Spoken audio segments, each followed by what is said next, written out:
প্রিয় লিসেনার্স, এই মুহূর্তে যে ঘটনাটি আমি আপনাদের সাথে শেয়ার করব, এই ঘটনাটি শোনার সময় আমি আশাবাদী, খুবই আশাবাদী যে আপনারা একদম গ্রামের সত্য ঘটনার যে রিয়েল ফিলিংস আপনার সেইটা উপলব্ধি করতে পারবেন। এই ঘটনাটি একদম গ্রামের একটি ঘটনা। ঘটনাটির সময় 1980 সাল। ঘটনাটি আমাকে পাঠিয়েছেন মাশফিক ভাই। ওনার বাড়ি বাগেরহাট জেলার মোল্লাহাট থানায়। উনি ঢাকাতে একটি প্রাইভেট ইউনিভার্সিটিতে পড়ছেন বর্তমানে।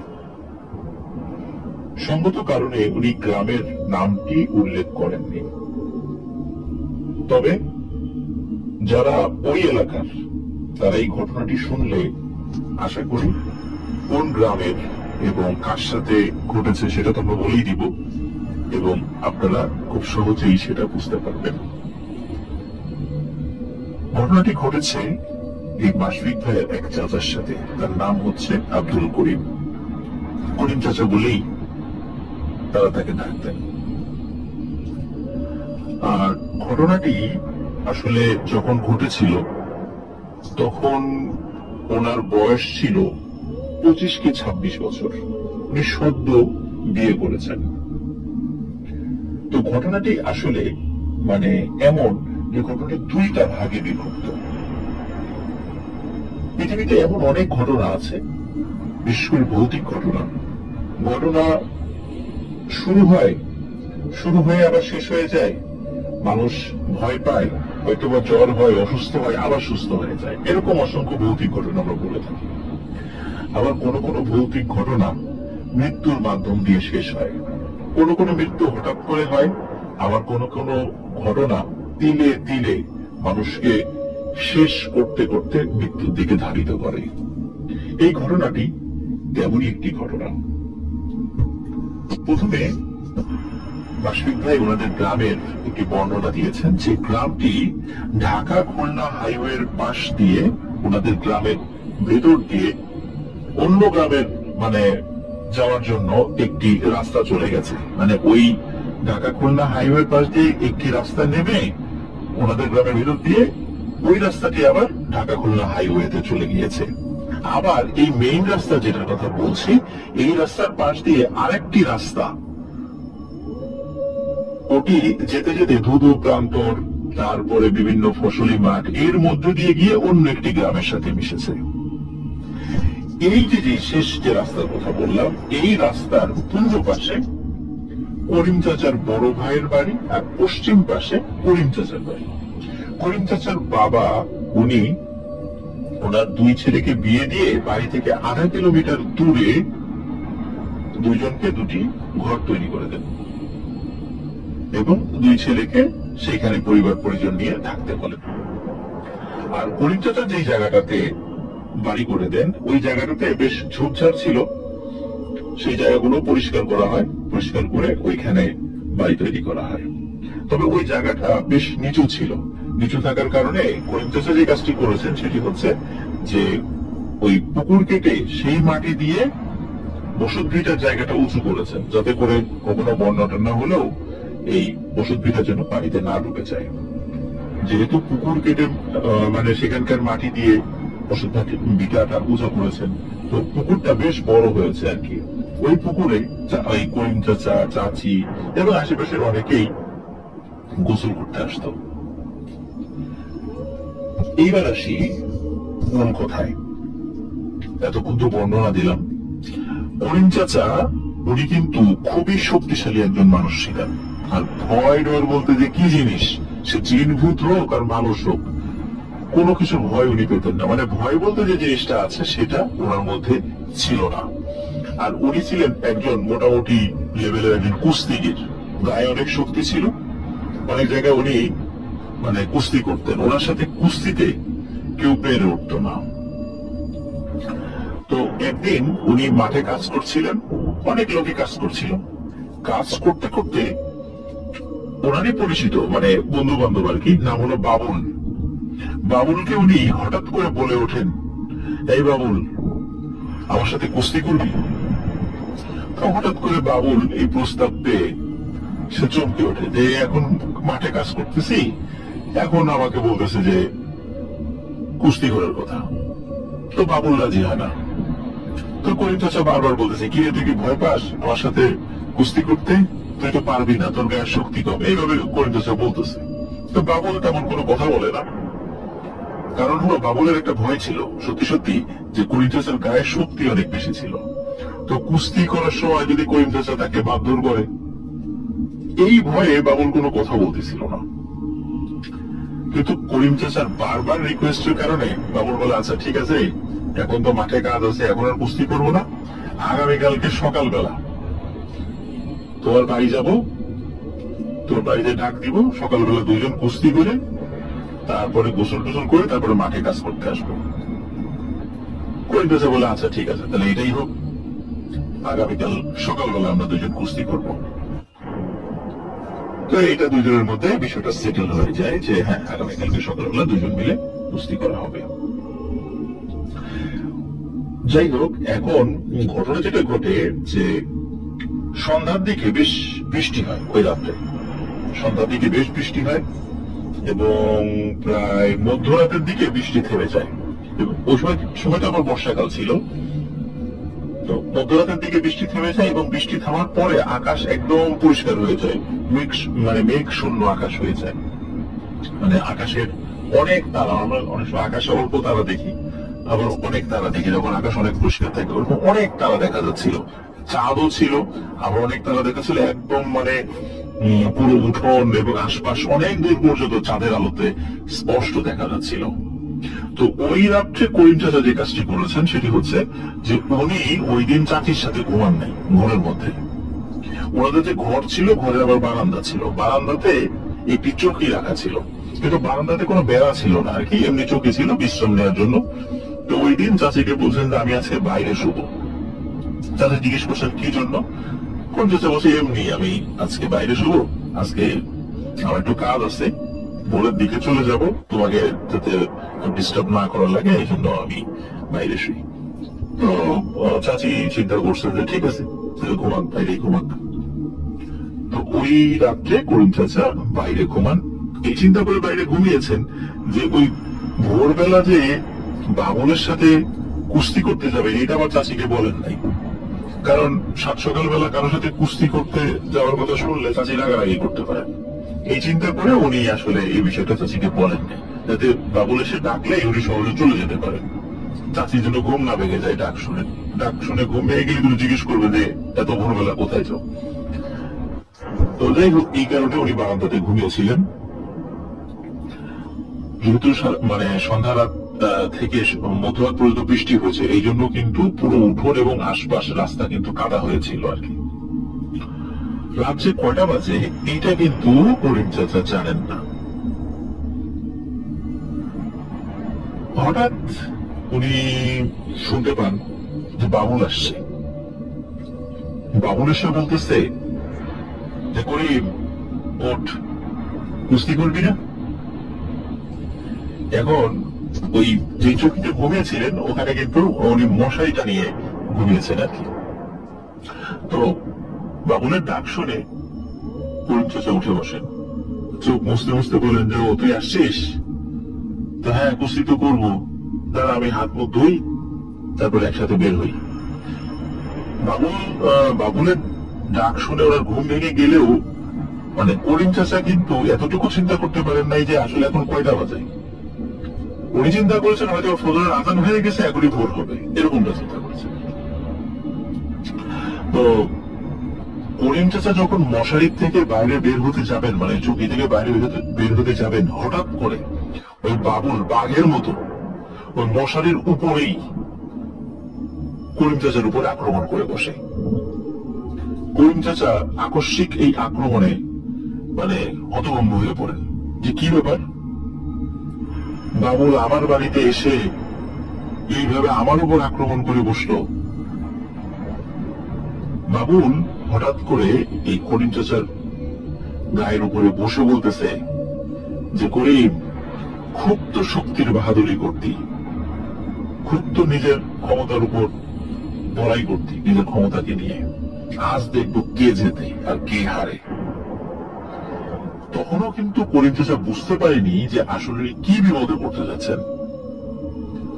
করিম চাচা তখন চিন্তা করতেছেন যে বাবুলের এত সাহস আমার বাড়িতে এসে আমার বিছানার উপরে ধাপ করে বাঘের মতো হামলা করলো এবং আমাকেই হুঙ্কার দিচ্ছে সে, তার আজকে দেখবো বাবুলের শক্তি বেশি না আমার শক্তি বেশি। যখনই বাবুলকে নিচে ফেলে দেওয়ার জন্য বাবুলকে জাপটে ধরেছেন, মানে নিচ থেকেই জাপটে ধরার সাথে সাথে করিম চাচা ভয় পেয়েছেন। করিম চাচা ফিল করতেছেন যে কি ব্যাপার, বাবুলের শরীরে এত লোম এবং অনেক বড় বড় লোম, মানে বন মানুষের মতো, আর শরীরটা অস্বাভাবিক রকমের শক্ত। এটা তো কোনো মানুষের শরীর হতে পারে না, আর বাবুল তো এরকম না, আর এতটা অভদ্রও না যে সে আমাকে এইভাবে মানে কোনো কথাবার্তা ছাড়াই এরকম এসে আমার উপর হামলা করে বসবে। এটা তো বাবুল না। তখন করিম চাচা বারবার নিচ থেকে উপরে ওঠার চেষ্টা করতে থাকেন, কিন্তু কোনোভাবেই করিম চাচা নিজের সর্বশক্তি প্রয়োগ করেও উপরে উঠতে পারেন না। একটা পর্যায়ে বাবুল রূপী ওই প্রাণীটা, ওই প্রাণী বলবো কারণ অ্যাকচুয়ালি আসলে করিম চাচা ভালো করে দেখতে পাচ্ছিলেন না যে আসলে ওর চেহারাটা কেমন। উনি আসলে কোনো কিছু বুঝে ওঠার আগেই এই আক্রমণটা শুরু হয়ে যায়। তবে এতটুকু মানে শিওর হয়েছিলেন বাবুলের কণ্ঠ আর কি। ওই প্রাণীটা করিম চাচার চাপতে ধরে মানে ওই চোখের উপর থেকে উঠানে নিয়ে গিয়ে ফেলে দেয়। ওখানে মানে যে ঘটনাটি ঘটে, যে চোখের উপর যখন ছিল, চোখের উপর থেকে নিচে পড়ে ঠাস করে যখন নিচে পড়ে গেছে, যদিও উঠানটা কর্দমাক্ত ছিল, যদি বৃষ্টি হয়েছে, তারপরেও করিম চাচা পিঠে বেশ ব্যথা পেয়েছিলেন। তারপর শুরু হয়ে যায় ধস্তাধস্তি। করিম চাচা এত চেষ্টা করছেন কিন্তু কোনোভাবেই তার সাথে পেরে উঠতেছেন না। যখন করিম চাচার শরীর থেকে শক্তি আস্তে আস্তে শেষ হয়ে যেতে থাকে, একটা সময় ওই জিনিসটি করিম চাচাকে বলে যে করিম, আজকে তোকে পানিতে চুবিয়ে মারব, তোর সকল জারিজুরি আজকেই শেষ, দেখি আজকে তোকে কে বাঁচায়। এই বলে করিম চাচার পা ধরে টানতে টানতে পুকুরের দিকে নিয়ে যাচ্ছে। কারণ করিম চাচার বাসা মানে বাড়ি এবং উঠানের পাশেই পুকুর।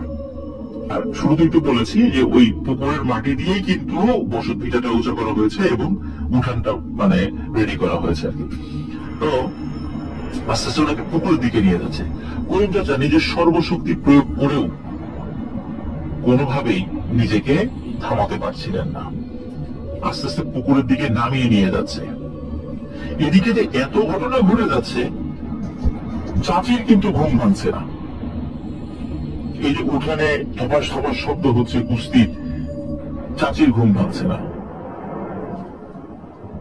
যখন আস্তে আস্তে পুকুরের দিকে নিয়ে যাচ্ছে, করিম চাচা বুঝতে পারে উনি পুকুরের পানি দেখছে, একদম পুকুরের পানির কাছে চলে আসছে। হঠাৎ দূর থেকে একটা সাউন্ড ভেসে আসে, সেটি হচ্ছে এই যে মাসফিক ভাইয়ের নানা। মাসফিকের ভাইয়ের নানা আর আবার মাছ ধরার নেশা ছিল।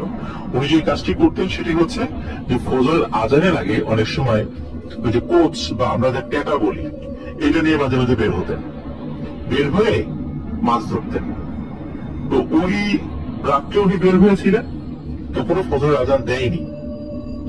তো হঠাৎ ওই করিম চাচার বাড়ির ওইখান থেকে, পুকুর ওখান থেকে এক ধরনের গোঙানির আওয়াজ উনি শুনেছিলেন আর কি। ওই আওয়াজ শুনে চিন্তা করেন কি ব্যাপার, মানে পুকুর পাড়ে এইরকম গোঙানির আওয়াজ কিসের। ওই চিন্তা করে উনি কি করেছেন, ওই করিম চাচার পুকুরের দিকে চলে আসছেন। এসে দূর থেকে বলতেছে যে এই করিম, কি রে তুই পুকুর পাড়ে কি করিস? তখন মানে নানা কিন্তু ওই জিনিসটাকে দেখেননি, বাবন রূপী ওই জিনিসটাকে দেখেননি। তখন করিম চাচা শুনছেন যে ওই যে বাবন রূপী ওই জিনিসটা করিম চাচাকে বলছে, করিম, আজকে তো তোর কিছু করতে পারলাম না, কিন্তু তোর সাথে আবার আমার দেখা হবে, আর ওই দিন যখন দেখা হবে তখন কিন্তু তুই আর বাঁচতে পারবি না। এই বলে সে চলে যায়। ওদিকে মাশফিক ভাই নানা করিম চাচার কাছে চলে আসে, দেখে যে তার সমস্ত শরীরে কাদা মেখে একাকার, তাকে চেনাই যায় না। আর বাড়ির উঠানটাই এমন অবস্থা হয়েছে যে মনে হচ্ছে যে কোনো বলদ দিয়ে সেখানে হাল চাষ করা হয়েছে, এমন একটা অবস্থা। কারণ বৃষ্টিতে কাদা পেয়েছিল এমনিতেই উঠোন। ওই তাড়াতাড়ি করে চাচিকে ডাকেন, চাচি বের হয়ে আসে, ওই চাচাকে টেনে উপরে তোলা হয়, তাকে খুব ভালো করে গোসল করানো হয়, ফ্রেশ করা হয়। চাচিকে যখন বলেন যে তুমি কিছুই টের পাও না, তখন চাচি বলছেন যে আমি এত গভীর ঘুমে কখনো ঘুমাই না, আমার ঘুম খুব হালকা, কিন্তু কেন জানি আজকে আমার এমন ঘুম আসছে আমি নিজেও বুঝতে পারছি না যে এত কিছু হয়ে গেল, আমার ঘুম কেন ভাঙলো না। এটা একটা অদ্ভুত বিষয়। যাই হোক, পরবর্তীতে বাবুলের সাথে যোগাযোগ করা হয়। বাবুল বলে যে কই না তো, আমি তো সকালবেলা যাইনি ওখানে। আর সকালবেলা বলতে অত রাত্রে তো আমি যাই নাই ওখানে, যদিও সকালবেলা কুস্তি করার কথা ছিল, কিন্তু আমি এত তাড়াতাড়ি কেন যাবো, আমি তো যাইনি। কিন্তু করিম চাচা নিজেও বুঝতে পেরেছিলেন বাবুল আসেনি, এসেছিল বাবুলের বেশে কেউ, আর তার সাথেই এই ভয়ানক ঘটনাটি ঘটেছে। প্রিয় লিসেনার্স, এই ঘটনা ঘটার পর থেকে করিম চাচা বেশ অনেকদিন অসুস্থ ছিলেন, অনেকদিন। আস্তে আস্তে উনি সুস্থ হন, কোনো ঝাড়ফুঁক উনি করেন নাই, এমনিতে উনি আস্তে আস্তে সুস্থ হয়ে গেছেন, এমনি নর্মাল ট্রিটমেন্ট করেছেন। কিন্তু ওই রাত্রে কুস্তির আগে ওনার শরীরে যেরকম শক্তি ছিল কুস্তি করার মতো, কাউকে হারিয়ে দেওয়ার মতো, এরপর থেকে ওনার শরীরের ওই শক্তিটা ছিল না। উনি পিঠে খুব ব্যথা পেয়েছিলেন, ওই যে চকি থেকে পড়ে গিয়েছিলেন বা ফেলে দেওয়া হয়েছিল তাকে, তো যার কারণে ওনার কিন্তু শরীরের ওই শক্তিটা আর ছিল না, উনি অনেক দুর্বল হয়ে পড়েছিলেন। শরীরটাও বেশ খানিকটা ভেঙে গিয়েছিল, কিন্তু ওনার সাহসের কিন্তু কোনো ঘাটতি হয়, ওনার সাহস কিন্তু আগের মতোই ছিল।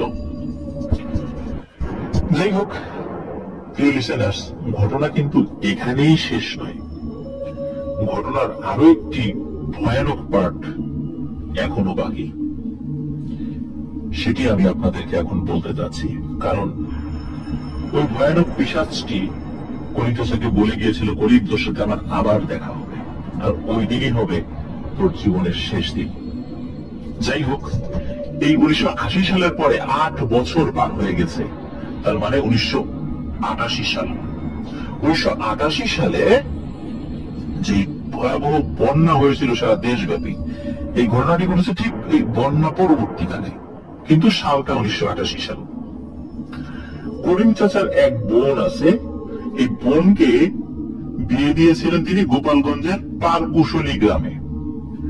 গোপালগঞ্জের যে পারকুশলী গ্রামটা আছে, মাঝখান দিয়ে একটা ছোট্ট নদী আছে, নদীর এই পাশে পারকুশলী গ্রাম আর অপর পাশে হলো কুশলী গ্রাম, পারকুশলী কুশলী। তো পারকুশলীতে ওনার বোনকে বিয়ে দিয়েছিলেন আর কি। তো উনি ওনার বোনের বাড়িতে বেড়াতে গিয়েছিলেন, কোন একটা অসুস্থতার সংবাদ বা এইরকম কিছু একটা শুনে, বা যে কোনো কারণে মাশফিক ভাই হয়তো বলতে পারেননি যে আসলে কি কারণে গিয়েছিলেন, ধারণা করে নেওয়া হয়েছে হয়তো বা কোনো অসুস্থতা বা কোনো জরুরি খবরের জন্য খবর দিয়ে নিয়ে যাওয়া হয়েছিল। তো যাই হোক, ওনার বোনের বাড়ি থেকে উনি ফিরে আসছিলেন।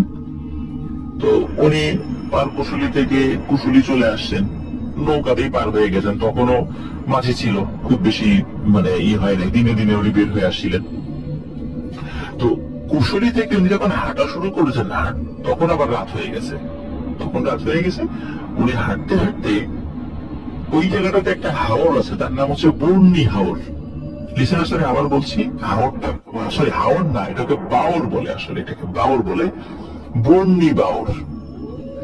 তো এই বর্ণি বাওরের কাছে এসে তখন আর উনি কোনো নৌকা পাননি।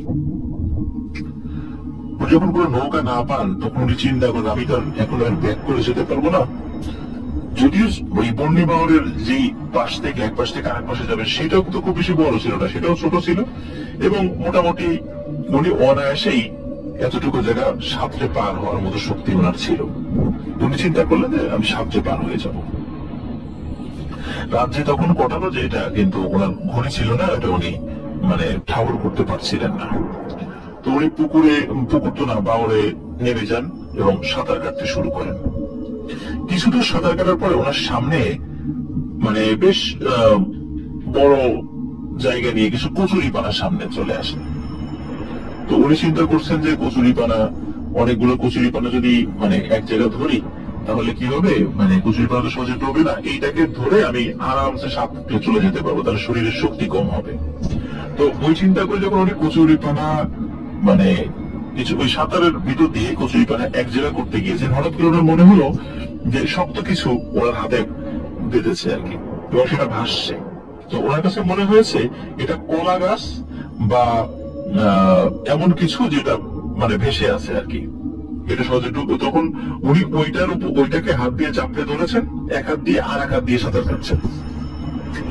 এইভাবে উনি আস্তে আস্তে সাঁতার কেটে মানে অপর পাশে চলে এসেছেন। অপর পাশে এসে উনি চিন্তা করছেন যে কি ব্যাপার, আমি যে জিনিসটা ধরে সাঁতরে আসলাম, জিনিস আসলে কি, এটাও তো আসলে যেহেতু ওই সময় পানির মধ্যে ছিলাম দেখার সুযোগ পাইনি, যে জিনিসটা কি দেখি তো ভালো করে। তখন তো চাঁদের আলো স্পষ্ট ছিল আর কি। উনি খেয়াল করছেন যে এটি একটা মানুষের আকৃতির মতো কিছু দেখা যায়। উনি ভালো করে কাছে গিয়ে তাকিয়ে দেখেন এটি একটি লাশ। উনি এই কচুরিপানার ভিতরে থাকা একটি লাশকে চাপড়ে ধরে এক হাত দিয়ে ধরে আর এক হাত দিয়ে সাঁতরে উনি এই বাউরটি পার হয়েছেন। উনি তখন চিন্তা করেন আমি এই লাশ চাপড়ে ধরে এই বাউর পার হইলাম। উনি যত সাহসী হোক, হঠাৎ করে যখন এই লাশকে জড়িয়ে ধরে উনি এই বাউর সাঁতরে পার হয়েছে কলা গাছ মনে করে বা কাঠ মনে করে, এই চিন্তা করার সাথে সাথে উনি প্রচন্ড ভয় পান। এই স্বাভাবিকভাবে ভয় পাওয়ারই কথা। আসলে ওটা সত্যিকারের লাশ ছিল না কোনো মানে প্যারানর্মাল কিছু ছিল, এইটা প্রিয় লিসেনার্স এইটা আসলে মানে জানা যায়নি। এটা জানা যায়নি কারণ ওই লাশটা এমন হয়নি যে লাশটি কোনো কথা বলে উঠেছে বা লাশটি পরবর্তীতে আমাদের সামনে এসেছে, তাহলে কিছু বোঝা যেত। তো যার কারণে ওই লাশটি আসলে প্যারানর্মাল কোনো বিষয় কিনা এটি নিশ্চিত হতে উনি পারেননি, যার কারণে আমরাও নিশ্চিত হতে পারিনি যে আসলে এটা প্যারানর্মাল বিষয় ছিল কিনা। যাই হোক, উনি প্রচন্ড ভয় পেয়েছেন। উনি তাড়াতাড়ি করে উনি বাড়ির দিকে হাঁটা শুরু করেন। বেশ খানিকটা হাঁটার পরে হঠাৎ করে ওনার কয়েকশো ফুট দূরে একজন মানুষকে দেখতে পান। তার হাতে একটি আলো দেখা যাচ্ছে। এই আলোটি কি আসলে হারিকেনের আলো বা কিসের আলো নাকি টর্চ লাইটের আলো এটি বোঝা যাচ্ছে না, তবে মনে হচ্ছে যে এটি হারিকেন জাতীয় কোনো কিছুর আলো। যেহেতু উনি মারাত্মক একটি ভয় পেয়েছেন, মাত্রই লাশের সঙ্গে সাঁতার কেটে এসেছেন, তো উনি চিন্তা করছেন যে লোক পাওয়া গেল অন্তত এর সাথে গল্প করতে করতে যাওয়া যাবে। তখন পেছন থেকে উনি তাকে ডাকছেন, ও ভাই, ও ভাই, দাঁড়ান দাঁড়ান। তো ওই লোকটি কোনো ভ্রুক্ষেপ করছে না, শুধু হেঁটেই যাচ্ছে। তো উনি যতই তাড়াতাড়ি হাঁটার চেষ্টা করুক, ওনাদের মধ্যে যে ডিস্টেন্স যেটা আছে, যে কয়েকশো ফুটের যে ডিস্টেন্সটা, এই ডিস্টেন্স আর কমছে না। হ্যাঁ, এই ডিস্টেন্স একই রকম রয়ে গেছে। যাই হোক, কিন্তু উনি কিন্তু কোন পথ দিয়ে যাচ্ছে এটি খেয়াল করেননি। উনি ওই লোকটার পিছনে পিছনে মানে হাঁটা শুরু করেছেন, কারণ উনি মাত্র ভয় পেয়েছেন। তো উনি চিন্তা করেছেন যে একটা মানুষ আমার প্রয়োজন, যাতে কথা বলা যায়। তো ওনার পিছনে যেতে যেতে হঠাৎ উনি দেখেন ওই লোকটি আর নেই, আর ওনার পাশে একটি অনেক পুরাতন কবরস্থান। এই কবরস্থানটা কিন্তু উনি আবার চিনতেন, এটা অনেক পুরাতন একটি কবরস্থান। তো উনি তাড়াতাড়ি করে কবরস্থানের এরিয়াটা পার হন। পার হওয়ার সাথে সাথে একটি বাঁশ ঝাড়ের নিচে চলে যান। ডানে বায়ে উভয় পাশে বাঁশ ঝাড় রয়েছে। উনি দেখেন এই বাঁশ ঝাড়ের উপরে প্রকাণ্ড আকৃতির একজন মহিলা দাঁড়িয়ে আছে। মহিলাটির চুল অনেক বড় বড়, একদম পুরো সাদা কাপড় পরা সে, এবং ভয়ানক চেহারা। তখন সে বলছে করিম চাচাকে, করিম, আবার দেখা হয়ে গেল। তোকে বলেছিলাম না তোর সাথে আবার দেখা হবে? ওই রাত্রে তো বেঁচে গিয়েছিলি, আর তখন আমি কি বলে চলে গিয়েছিলাম যে আবার যখন তোর সাথে দেখা হবে তখন তোর জীবনের শেষ সময় ঘনিয়ে আসবে। যখন করিম চাচা ওই ভয়ানক জিনিসটা দেখেছেন এবং তার মুখ থেকে ওই কথা শুনেছেন, তখন তিনি 8 বছর আগের স্মৃতি মনে করতে পারেন। আসলেই তো তাই।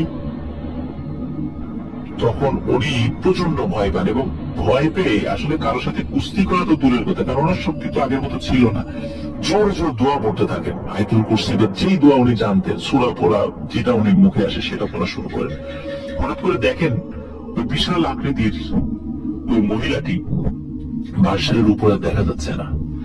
তখন তিনি চিন্তা করেন যাক এটা চলে গেছে, হয়তো দোয়া কালাম পড়ছি এই জন্য চলে গেছে। তো উনি দোয়া কালাম পড়েই যাচ্ছেন এবং উনি বাদশার পার হচ্ছেন। বাদশার পার হওয়ার সাথে সাথে দেখে অসংখ্য কুকুর এবং বিড়াল ওনাকে চারদিক থেকে ঘিরে ধরেছে। উনি বুঝতে পেরেছেন যে এগুলো আসলে কুকুর বিড়াল না, এগুলো এই দুষ্ট জিন ওনার ক্ষতি করার চেষ্টা করছে। উনি কিন্তু দোয়া পড়েই যাচ্ছেন। কিছুক্ষণ পরে কুকুর এবং বিড়ালকে উনি আর দেখতে পান না। উনি চিন্তা করেন যাক ভালো হয়েছে, কুকুর বিড়াল চলে গেছে।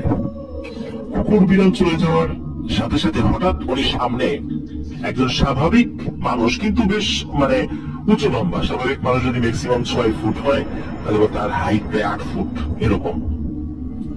তো এরকম 8 ফুট উচ্চতার বেশ স্বাস্থ্য ভালো একটা মানুষের সে দেখা পান, সামনে চলে আসে সেই মানুষটি। ওই মানুষটি বলে ওঠে, কিরে করিম, এত তাড়াতাড়ি তোকে ছেড়ে দেবো ভেবেছিস? কুস্তি করবি না? এই বলে করিম চাচার উপরে সে আক্রমণ করে বসে। আর শুরুতেই বলেছি, প্রথম আক্রমণের পরে করিম চাচার শরীরে কিন্তু আর ওই রকমের শক্তি ছিল না যে কাউকে সে কুস্তিতে পরাস্ত করবে।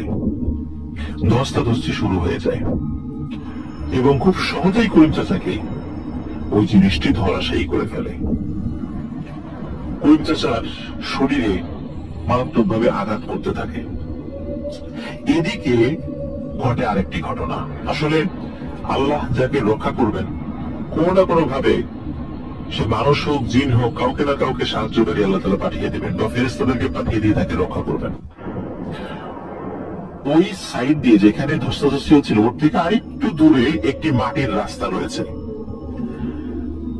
আগেকার দিনে আমরা দেখেছি, এখন তো এটা দেখা যায় না, আমরা হেসাকবাতি বলতাম। হেসাকবাতি, আমি জানি না আপনারা এই হেসাকবাতি দেখেছেন কিনা। এই হেসাকবাতি হারিকেনের মতো একটা বিশেষ প্রক্রিয়ায় অনেক সময় ধরে সেটি জ্বালানো হতো। এটা যখন জ্বালানো হতো অনেক শব্দ হতো, আর এর আলো হতো অনেক আলো, পুরো এলাকা আলোকিত হয়ে যেত। তখন ওই একটা ভ্যানে 3-4 জন লোক ওই হেসাকবাতি জ্বালিয়ে আসছিল এবং ওই হেসাকবাতির আলোতে চতুর্দিকে আলোকিত হয়ে গিয়েছিল।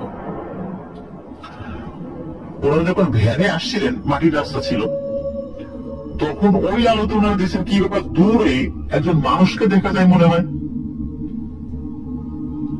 ওনারা কিন্তু আসলে দূর থেকে উনি দেখছেন যে একটা মানুষ একবার উপরে উঠছে, একবার নিচে নামছে। মনে হচ্ছে কেউ উনি অদৃশ্য থেকে কেউ তাকে আছাড় মারছে, এরকম মনে হচ্ছে ওই লোকদের ভাষ্য অনুযায়ী আর কি।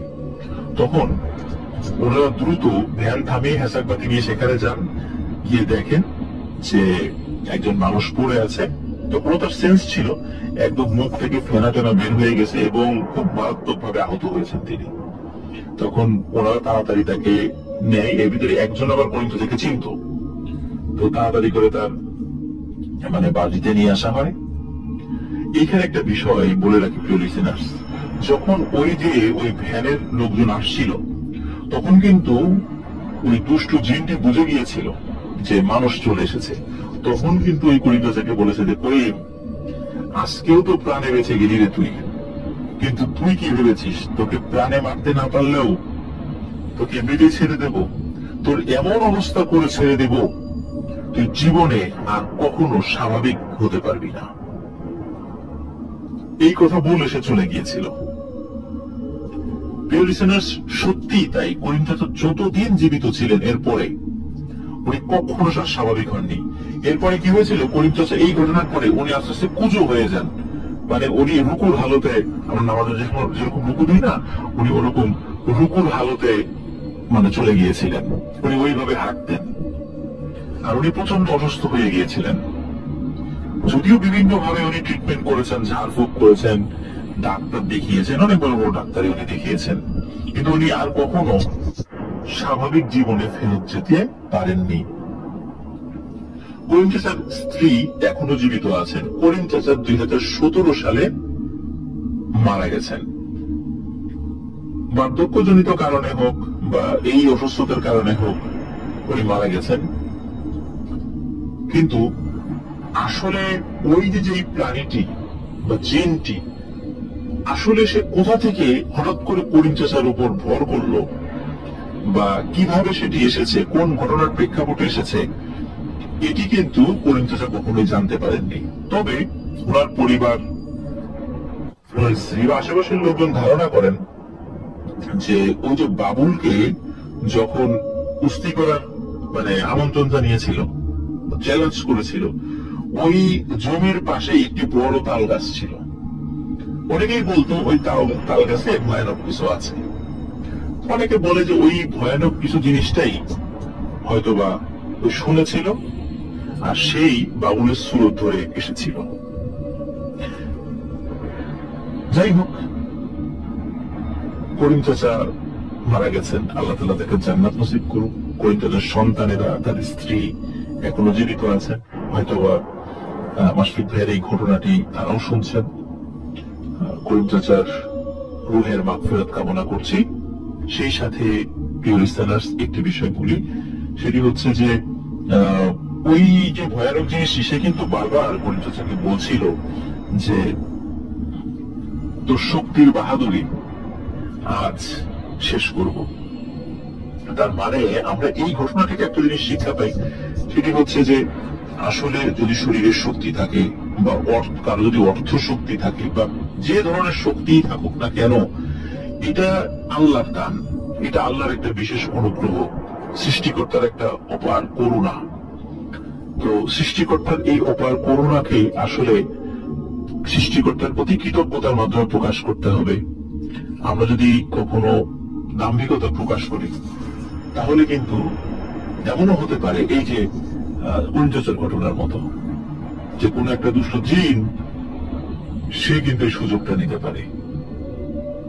তো যে ঘটনাটি ধারণা করা হয়, করিম চাচা নিজেও বুঝতে পারেনি আসলে কোন প্রেক্ষাপটে কি হয়েছে, ধারণা আর কি, যে এটা ওইখান থেকে চলে এসেছে আর কি। তো যাই হোক, প্রিয় লিসেনার্স, প্রত্যেকটা ঘটনা থেকেই আসলে আমরা অনেক কিছু শিখতে পারি, জানতে পারি। আমরা এই ঘটনা থেকে অনুমান করে দিতে পারি যে এটাই আমাদের একটা শিক্ষা। এটি ছিল ঘটনা। ধন্যবাদ মাশফিক ভাইকে, উনি পরবর্তীতে আরো কিছু ঘটনা আমাকে দেবেন বলেছেন। ওনার সাথে আমার ফোনে কথা হয়েছে। তো ওনার পরিবারের সাথে, ওনার বাবার সাথে এবং ওনার জানা আরো অনেক ঘটনা আছে, সেগুলো আমাকে দেবেন। ধন্যবাদ মাশফিক ভাইকে, এবং যারা শুনেছেন ঘটনাটি বা ওনার এলাকার যারা শুনছেন তাদেরকে ধন্যবাদ জানাচ্ছি। প্রিয় লিসেনার্স, এখন যে ঘটনাগুলো আমি আপনাদেরকে বলবো, এই কারণে ঘটনাগুলো বলছি, একত্রে কয়েকটি ঘটনা এখন আপনাদের সাথে শেয়ার করব। 2021 সালে হান্ডা হন্টেড করার জন্য আমি, গোলাম রবি ভাই এবং আমাদের স্থানীয় টিম মেম্বাররা আমরা গিয়েছিলাম টাঙ্গুয়ার হাওরে। টাঙ্গুয়ার হাওরের এমন কিছু জায়গা রয়েছে যে জায়গাগুলো স্থানীয় ভাষায় দোষের জায়গা বলা হয়, সেই জায়গাগুলোতে দোষ আছে এমনটা আর কি। এমন জায়গাগুলো ফাইন্ড আউট করার জন্য আমরা বেরিয়ে পড়ি। আমাদের কাছ থেকে আগের থেকে তথ্য ছিল যে কোন কোন জায়গায় আমরা যেতে পারি। এরই মধ্যে একটি জায়গা আমরা যাব, তার নাম হচ্ছে রূপনগর। আসলে রূপনগরে যাওয়ার উদ্দেশ্য হচ্ছে যে ওই জায়গাটাতে অনেক মুরব্বীরা এসে বসেন এবং তারা অনেক ঘটনা জানেন। আর এই মুরব্বীরা সাধারণত মাছ ধরার সাথে জড়িত আছেন। আশেপাশের কয়েক গ্রামের মাছ ধরার সাথে জড়িত থাকা মানুষেরা, ওনারা ওই রূপনগর বাজারে আসেন মাছ বিক্রি করার জন্য। আর দুপুরবেলা তারা ওখানে এসে বিশ্রাম নেন, গল্প গুজব করেন। তো এমন তথ্যের ভিত্তিতে আমরা হাতিরগাতা নামক একটা জায়গা থেকে ট্রলার নিয়ে রওনা দিই। ট্রলার রূপনগর ক্যাম্পে যেতে, ক্যাম্প এই কারণে বলছি কারণ আমাদের সাথে আবু সালেহ নামে একজন ছিলেন, যিনি আনসার সদস্য, একটা সময় রূপনগর ক্যাম্পে দায়িত্ব পালন করেছিলেন। তো উনি যখন রূপনগর ক্যাম্পে আনসার সদস্যদের সাথে ফোনে কথা বলেন, তারা বলেন যে ঠিক আছে, আপনারা আসেন, স্থানীয় মানুষদের সাথে পরিচয় করিয়ে দিব। এখানে একটি বিষয় বলে রাখা ভালো, স্থানীয় মানুষেরা হুট করে বাহিরের কারোর সাথে এই সমস্ত ঘটনা শেয়ার করতে রাজি হন না। তাদেরকে দীর্ঘ সময় ধরে বুঝিয়ে শুনিয়ে তারপরে রাজি করাতে হয় ঘটনাগুলো শেয়ার করানোর জন্য। যাই হোক, আমরা সেখানে যাই। রূপনগর ক্যাম্পে যাওয়ার সময় বেশ একটা অসুবিধার মধ্যে পড়তে হয়েছে। একে তো প্রচন্ড রোদ, আমাদের কাছে থাকা পানি প্রায় শেষ হয়ে গিয়েছিল, খাবার পানি আর কি। তারপর প্রচন্ড ক্ষুধার্ত আমরা ছিলাম। এর উপর আরো একটা সমস্যা যেটা দেখা দেয়, ওই সময় হাওড়ের পানি কমে গিয়েছিল। রূপনগর বাজারে যাওয়ার জন্য যেটা সোজা রাস্তা ছিল পানি পথে, সেদিক দিয়ে ট্রলার নিয়ে যাওয়া যাচ্ছিল না। অনেক পথ ঘুরে অতিরিক্ত প্রায় 45 মিনিট আমাদেরকে পাড়ি দিয়ে অন্য পথ দিয়ে রূপনগর বাজারে যেতে হয়েছিল। সেখানে যাওয়ার পর যেই একটা দোকানে ওখানকার আনসার সদস্যরা নিয়ে যান, তাদের সাথে পরিচয় করিয়ে দিন। কিন্তু আমি বারবার তাদেরকে বোঝানোর চেষ্টা করলেও ওনারা কিছুতেই বুঝতে চাচ্ছিলেন না যে আমরা আসলে ওনাদের কোনো ক্ষতির উদ্দেশ্যে আসিনি। কারণ হচ্ছে যে অনেকেই টাঙ্গুয়ার হাওরে মাছ ধরার প্রফেশনে যুক্ত আছে, কিন্তু টাঙ্গুয়ার হাওরে আইন অনুযায়ী মাছ ধরা নিষেধ।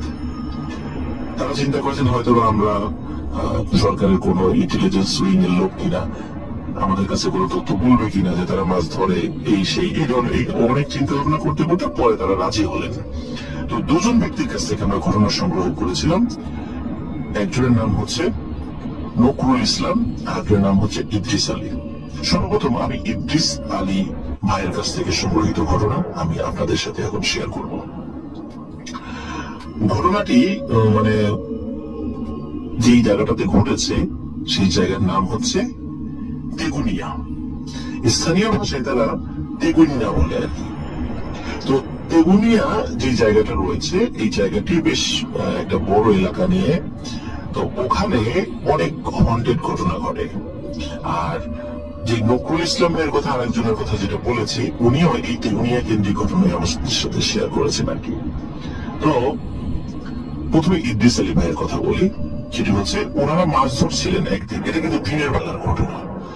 ওনারা মাছ ধরছিলেন, ঘটনাটি মানে খুব বেশি দিন আগের কথা না আর কি। ওনারা মাছ ধরার সময় ওনারা দেখলেন যে একটি নৌকা আসছে। ওনাদেরই খুব পরিচিত একটা মানে একজন মানুষ, উনি নৌকা নিয়ে আসছিলেন। নৌকাটা বেশ বড় একটা নৌকা ছিল, নৌকাতে বেশ কিছু মানুষজন ছিল। হঠাৎ করে ওনাদের সকলের সামনে যে ঘটনাটি ঘটে সেটা হচ্ছে, হঠাৎ করে মনে হচ্ছে নৌকাটা তলিয়ে যাচ্ছে, মানে নিচ থেকে কেউ টেনে ধরে নৌকাটিকে তলিয়ে নিয়ে যাচ্ছে। অনেকেই নৌকা থেকে লাফ দিয়ে এদিক ওদিক মানে পড়ে যান এবং তারা সাঁতরিয়ে যখন ওঠার চেষ্টা করছেন, আশেপাশ থেকে নৌকা এসে তাদেরকে তোলা হয়, অনেকে সাঁতরে অন্য পাশে চলে গেছেন, মানে তীরে উঠে গেছেন। কিন্তু ওই নৌকায় একজন মানুষ ছিলেন, উনি নৌকা ছেড়ে আর আসলে নামার সুযোগ পাননি। যে কোনো কারণে আসলে উনি কি নামবেন এরকম দ্বিধাগ্রস্ত ছিলেন। কারণ নৌকাতে কিন্তু পানি উঠছিল না, কিন্তু তারপর নৌকা ডুবে যাচ্ছিল। উনি একজন চিকন চাকন মানুষ ছিলেন, শুকনো মানুষ ছিলেন আর কি। নৌকা যখন ডুবে গেল, উনিও সাথে সাথে ডুবে যান। তো উনি যখন ডুবে গেছেন, তখন আশেপাশের লোকজন দেখছে যে উনি সাঁতরে উপরে উঠছেন না। তখন লোকজন দ্রুত ওই নৌকা নিয়ে ওইখানে চলে যান, গিয়ে তারা ডুব দিয়ে তাকে উদ্ধার করেন। কিন্তু তাকে যখন উদ্ধার করেছে, তখন সবাই খুব অবাক হয়ে যান। কারণ পানির নিচে যখন ডুব দিয়েছে, তখন দেখে যে মাত্র মানে 1 মিনিটও হয়নি যে মানুষটি তলিয়ে গেছে, সেই মানুষটি সেই আগের মতো চিকন বা শুকনা মানুষটি নেই। তার শরীর স্বাস্থ্য অনেক মোটা হয়ে গেছে, মাথাটা হয়ে গেছে বিশাল আকৃতির একটা দানবের মতো। চেহারা ঠিকই আছে, কিন্তু শরীরটা ফুলে অনেক মানে ভয়ানকতা ধারণ করেছে। এটা কিভাবে সম্ভব? 1 মিনিটের মধ্যে একটা মানুষ এভাবে ফুলে যাবে, তার মাথা এত বড় হয়ে যাবে। ওনাকে অনেক কষ্টে কয়েকজন মিলে পানির উপরে টেনে তোলেন, তারপরে আরো অনেকের সহযোগিতায় তাকে নৌকার উপর তোলা হয়। তার ওজন হয়ে যায় অনেক, তাকে বাড়িতে নিয়ে যাওয়া হয়। মানুষ অনেক ভয় পান যে এটা কিভাবে সম্ভব হলো। উনি কিন্তু জীবিত ছিলেন, ওনার সেন্স ফেরানো হয়। পরবর্তীতে ডাক্তার দেখলেও কোনো কিছু করতে পারেননি। পরে কবিরাজদেরকে দিকে ঝাড়ফুঁক করে আস্তে আস্তে উনি ওনার মানে শরীর আবার স্বাভাবিক হতে শুরু করে, স্বাভাবিক হতে হতে আবার আগের মতো হয়ে যায়। তবে উনি নিজে যে কিভাবে এইরকম মানে মোটা হয়ে গিয়েছিলেন এটা উনি নিজেও বলতে পারেন না। এটা আজও একটা বিস্ময়কর ঘটনা। তিগুনিয়া যে জায়গাটি, ওখানকার লোকজন আমাদেরকে বলছিলেন যে অনেক সময় দেখা যায় অনেক গরু ছাগল এমনকি মানুষও সাঁতরে এক পাশ থেকে আরেক পাশে যায়। সবসময় যে কেউ হারিয়ে যায় তা নয়, কিন্তু হঠাৎ হঠাৎ কখনো কখনো কোনো গরু ছাগল মহিষ বা মানুষও ওখানে সাঁতার দেওয়ার সময় মাঝখানে তলিয়ে যায়। এটি এখনো ঘটে, সেখানকার লোকজন আমাদেরকে বলেছিলেন। ইদ্রিস আলীর কাছ থেকে ঘটনা শোনার পর আমরা ঘটনা নেই নকুরুল ইসলাম নামক একজন ব্যক্তি, ওনার কাছ থেকে আমি ঘটনা সংগ্রহ করেছিলাম। তো উনি ওনার নিজের সাথে ঘটে যাওয়া দুটি ঘটনা বলেছিলেন, একদম ওনার নিজের প্রত্যক্ষ করা। তার মধ্যে ফার্স্ট যেটা বলেছিলেন, ঘটনাটি ঘটেছিল 2007 কি 8 সালে এমন একটা সময়। উনি আবার 2021 সালে বলেছিলেন, যখন সংগ্রহ করে তখন বলেছিলেন যে 10-15 বছর বা 16 বছর আগের কথা। সেই হিসাবে আমরা ধরে নিয়েছি যে এরকম একটা সময় হবে। টাঙ্গুয়ার হাওরে রাতের বেলা হাওর পাহারা দেওয়ার জন্য প্রশাসন থেকে বেশ কিছু লোক নিযুক্ত করা হয়। কারণ বিশাল এই হাওরে আসলে পুলিশ বা আনসার সদস্য দিয়ে প্রতিনিয়ত পাহারা দেওয়া একটা অসম্ভব ব্যাপার। এই জন্য স্থানীয় লোকদের সহযোগিতায় কমিউনিটি পুলিশিং এর মতো তাদেরকে ছোট ছোট গ্রুপে ভাগ করে এই হাওর পাহারা দিতে নিযুক্ত করা হয়। তারা নিজেরাও নিজ দায়িত্বে হাওর পাহারা দেন। তো যে রাত্রে ঘটনাটি ঘটে সেই রাত্রে নৌকায় ওনারা 14 জন মানুষ ছিলেন। ওনারা যখন পাহারা দিতে দিতে এই তিগুনিয়া নামক যে জায়গাটাতে আসেন, তখনই ঘটে একটা ঘটনা। একটু জায়গায় আসার পর হঠাৎ ওই নৌকাটি মানে ফ্যান যেভাবে ঘোরে, ফ্যানের পাখা যেভাবে ঘোরে সেভাবে ঘুরতে থাকেন। ওরা প্রচন্ড ভয় পেয়েছেন যে এত জোরে নৌকা এভাবে ঘুরছে কেন, অথচ কোনো বাতাস নেই, কিন্তু তারপরও নৌকা এভাবে ঘুরছে। কেউ কেউ নৌকা থেকে লাফ দিয়েছে, আর কেউ কেউ লাফ না দিলে ওই ঘূর্ণায়মান থাকার কারণে নৌকা থেকে পড়ে গেছে। আর নৌকা ঘোরার কারণে অনেকের মাথা মানে ঘোরা শুরু হয়েছে, অনেকে উচ্ছৃঙ্খল আচরণ শুরু করেছে, মানে এক একজন এক এক রকম। কিন্তু অনেক কষ্টে ওই নৌকাকে ওই অবস্থাতেই যখন কয়েক হাত দূরে সরিয়ে নিয়ে যাওয়া হয়, তখনই নৌকার এই ঘূর্ণন থেমে যায়।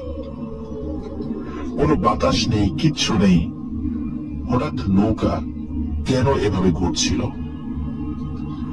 নকুল ইসলাম বললেন, ওই জায়গাটাতে মাঝে মাঝেই এই ধরনের ঘটনা ঘটে। নৌকার এই ঘূর্ণায়মান থাকার ঘটনা আমাদের আসলে খুবই অদ্ভুত লেগেছে। এটা আসলে কোনো সমাধান বা পাইনি বা কি কারণে এটা হতে পারে। তবে নিশ্চয়ই এতটুকু আপনারা বুঝতে পারছেন যে এই জায়গাটা আসলে দোষের জায়গা এবং এখানে অনেক ঘটনা ঘটে। এরপরে নকুল ইসলাম যেই আরেকটি ঘটনা শেয়ার করেন, এটি হচ্ছে দিনের বেলাতে ওনারা নৌকাতে এক জায়গা থেকে আরেক জায়গায় যাচ্ছিলেন, সাথে মাছও ধরছিলেন। এই ঘটনাটি 2015 বা 16 সালের দিকে এরকম একটা সময়। ওই সময়ে ওনারা যখন নৌকা নিয়ে যাচ্ছিলেন তখন মোটামুটি তীরের কাছেই ছিলেন, মানে একদম হাওরের মাঝামাঝি বা এরকম জায়গায় আসেননি। হঠাৎ প্রচন্ড ঝড় শুরু হয়, কিন্তু ওই সময় কিন্তু ঝড়ের সিজন না, আকাশে রোদ আছে, মানে একদম কি বলবো যে রৌদ্র ঝলমলে অবস্থা। ওই সময় ঝড়ের কোনো সিজন না, কিন্তু হঠাৎ প্রচন্ড ঝড় শুরু হয়েছে। ওনারা তাড়াতাড়ি করে ওই নৌকাটি কুলে নিয়ে আসেন, কিন্তু এমন ঝড় যে ওইখানে ওনাদের আশ্রয় নেওয়ার মতো কোনো গাছ বা অন্য মানে কোনো শেল্টার নেওয়ার মতো কোনো জায়গা ছিল না, কোনো ঘরবাড়ি ছিল না। ওরা যে কাজটি করেন, নৌকাতে বেশ কয়েকজন মানুষ ছিল, নৌকাটি ছোট ছিল, ওনারা ওই নৌকাটি টেনে মাটির উপরে তোলেন এবং নৌকাটি মানে আড়াল করে নৌকার ভিতরে যে ফাঁকা জায়গাটা আছে সেই জায়গার মধ্যে ওনারা অবস্থান নেন। মানে নৌকাটি তারা ঢাল হিসাবে ইউজ করছেন বাতাস থেকে বাঁচার জন্য। কারণ ওনাদের মধ্যে কয়েকজন মুরব্বী ওনারা বলছিলেন যে এই ঝড় স্বাভাবিক কোনো ঝড় না, এই ঝড়ের বাতাস যদি আমাদের গায়ের উপর দিয়ে বয়ে যায় আমাদের ভয়ানক ক্ষতি হবে। তো ওনারা যখন ওই অবস্থাতে ছিলেন, হঠাৎ ওনারা টাস টাস করে আওয়াজ শুনতে পান। ওনারা দেখতে পান ওনাদের নৌকা মাঝখান থেকে আলাদা হয়ে যাচ্ছে। মনে হচ্ছে কে বা কারা হাত দিয়ে, ঠিক যেমন আমরা চিপসের প্যাকেট বা বিস্কুটের প্যাকেট টান দিয়ে ছিঁড়ে ফেলি, ওনাদের মনে হচ্ছিল কে বা কারা এই নৌকাটিকে ঠিক ওভাবে টেনে ছিঁড়ে ফেলছে। এবং ওনারা কাউকে দেখেননি, কিন্তু একদম নিখুঁত ভাবে নৌকা ঠিক মাঝখান থেকে ওই নৌকাটি দুই ভাগ হয়ে দুপাশে চলে যায়। এবং ওনারা দেখেন ওনারা যে জায়গাটাতে ছিলেন এই জায়গা থেকে পাশে একটি জঙ্গল এলাকা, ছোট্ট একটা ঝোপঝাড়ের মতো জায়গা ছিল, মাটির বিশাল অংশ সহ ওই ঝোপটা উড়িয়ে নিয়ে অন্য জায়গা ফেলে দিয়েছে। অথচ ওইখান থেকে আশেপাশে কোনো ঝড়ের আলামতি নেই, কিচ্ছু নেই, মানুষজন কিছুই টের পায়নি। এই বিশাল ঝোপ সহ মাটির বিশাল স্তূপ সহ দূরে নিয়ে ফেলে দেয়া আর ওনাদের নৌকাটিকে দুভাগ করে আলাদা করে ফেলে দেয়া, এটি কি হতে পারে প্রিয় লিসেনার্স? এ বিষয়ে আমি কোনো মন্তব্য করব না, আপনারাই কমেন্টে লিখতে পারেন। এটি ছিল ঘটনা, আশা করি সবার ভালো লেগেছে।